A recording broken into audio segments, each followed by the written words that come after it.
ଯେତେବେଳେ ପ୍ରଭୁ ଯୀଶୁ ସିଏ ଗଧ ଉପରେ ବସି ଆସିଲେ, ଲୋକମାନଙ୍କୁ କେହି ଶିଖେଇ ନଥିଲେ, ଲୋକମାନଙ୍କୁ ଆଗରୁ ପ୍ଲାନ୍ କରାଯାଇ ନଥିଲା ଯେ ପ୍ରଭୁ ଯୀଶୁ ଆସିବା ମାତ୍ରକେ ତୁମମାନେ ଆପଣ ଆପଣ ବସ୍ତ୍ର ବାହାର କରି ତାଙ୍କ ସମ୍ମୁଖରେ ପକେଇ ଦିଅ ନା ଆଗରୁ କୁହାଯାଇଥିଲା ନାହିଁ।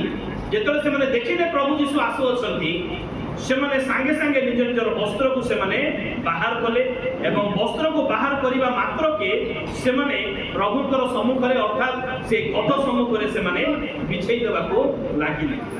କାହିଁକି? ତାର ବହୁତ ବଡ଼ କାରଣ ରହିଅଛି। ତାର କାରଣ ରହିଅଛି ଯେ ସେହି ସମୟରେ ବସ୍ତ୍ର ବଡ଼ ମୂଲ୍ୟବାନ ବିଷୟ ଥିଲା। ସୁନା ଠାରୁ ମଧ୍ୟ ମୂଲ୍ୟବାନ ବସ୍ତ୍ର ଥିଲା ସେହି ସମୟରେ।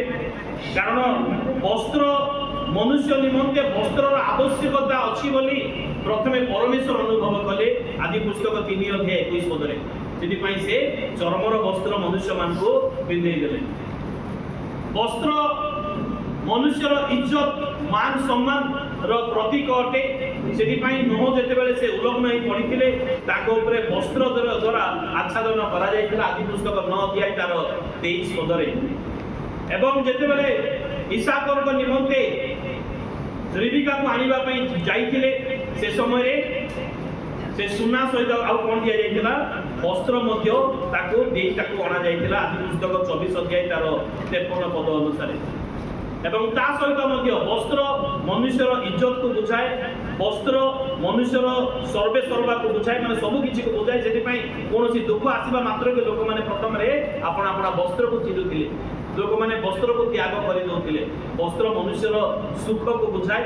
ବସ୍ତ୍ର ଏଡ଼େ ବହୁମୂଲ୍ୟ ଅଛି କିହେତି ସେଇ ବସ୍ତ୍ରକୁ ଲୋଭ କରି ବସ୍ତ୍ରକୁ ଲୋଭ କଲା ଯେ ଏତେ ବହୁମୂଲ୍ୟ ଥିଲା ଯେ ତାହା ଲୋଭ କରିବାରୁ ତାକୁ ଏବଂ ତାଙ୍କର ବଂଶ ପର୍ଯ୍ୟନ୍ତ ଚିରକାଳ ପାଇଁ ନାମାନ୍ତ କୁସ୍ତି ଲାଗି ରହିଲା। এই বস্ত্র গোটে পদ পড়া বস্ত্র বিষয়ে দ্বিতীয় রাজাবলী पुस्तक 9:13 दूसरा राजा 9:13 जब जेहू नामक एक व्यक्ति राजा बना तो उसे उस राजा को स्वागत करने के लिए, राजा अभिषेक करने के लिए क्या किया जाता है?